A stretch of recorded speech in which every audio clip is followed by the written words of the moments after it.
Gains in Bulk workout candy, Shocktart. So these are pre-workouts that are little candy chewables. You're supposed to take 3 of them, but you can see 1 of them, dude. They're pretty thick. So let's go ahead and give it a taste test and see if it's worth your workout.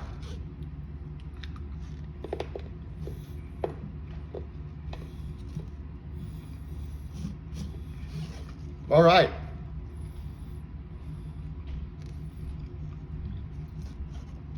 Ugh, aftertaste is yucky. Ooh. So the first bites are pretty good.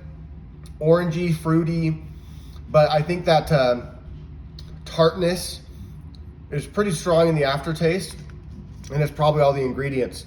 Otherwise, not too bad. Looking for a different method of pre-workout, give it a try.